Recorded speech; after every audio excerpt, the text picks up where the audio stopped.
नमस्कार दोस्तों।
उन्होंने बेटे से कहा कि भेड़ों के बाल उतारकर बेचना उन्हें पसंद नहीं आया, अतः वह दोबारा ऐसा काम नहीं करे।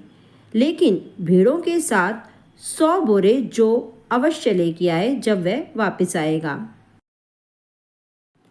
अब बेचारा मंत्री का बेटा एक बार फिर से निराश हो गया। अब वह और भी ज़्यादा चिंतित हो गया। अब वह उसी चिंतित अवस्था में शहर पहुंचा।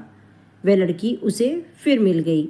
लड़की के पूछने पर उसने फिर अपनी समस्या उसे सुनाई। इस बार लड़की ने भेड़ों के सींग काटकर उन्हें बाजार में बेच दिया और उनसे मिले रुपयों से 100 बोरे जौ खरीदकर उसे घर वापस भेज दिया। अब मंत्री का बेटा बहुत खुश हुआ और जब वह घर वापस पहुंचा तो खुश होकर अपने पिता से सारी कहानी कह सुनाई। सुनकर लोनपोगार बोले, उस लड़की से कहो कि हमें 9 हाथ लंबी राख की रस्सी बना कर दे। उनका बेटा फिर लड़की के पास जाता है और अपने पिता का संदेश उन्हें सुनाता है। लड़की एक शर्त पर राख की रस्सी बनाने को तैयार हो जाती है। शर्त थी कि उसके पिता उस रस्सी को गले में पहनेंगे। लोनपोगार ने सोचा ऐसी रस्सी बनाना तो संभव नहीं है, इसलिए उन्होंने उस लड़की की शर्त स्वीकार कर ली।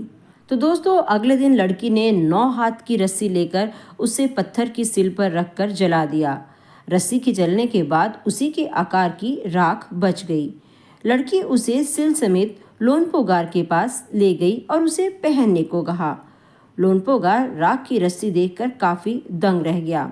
लड़की की समझदारी और सूझबूझ से वे काफ़ी प्रभावित हुए और उसने अपनी बेटी की शादी उस लड़की के साथ करवा दी।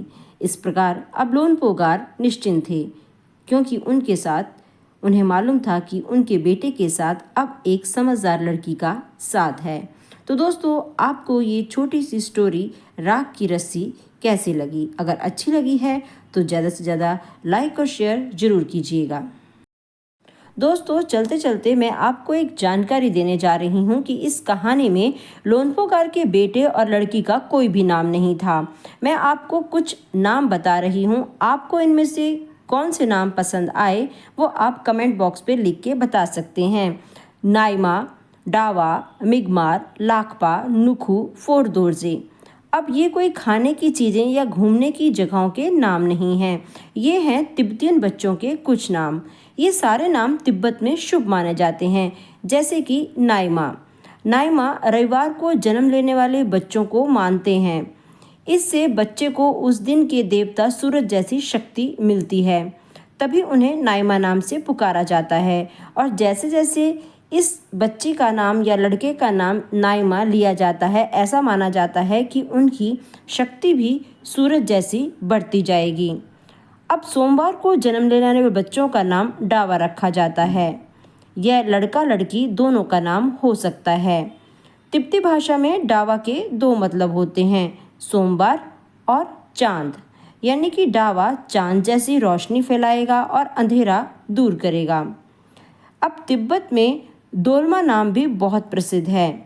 यह बुद्ध की स्त्री रूप तारा का ही तिब्बती नाम है। तो ऐसे मैंने आपको कुछ फेमस नाम बताए।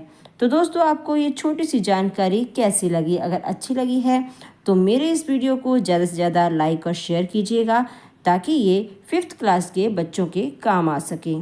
तो इस पूरे वीडियो को अंत तक देखने के लिए धन्यवाद।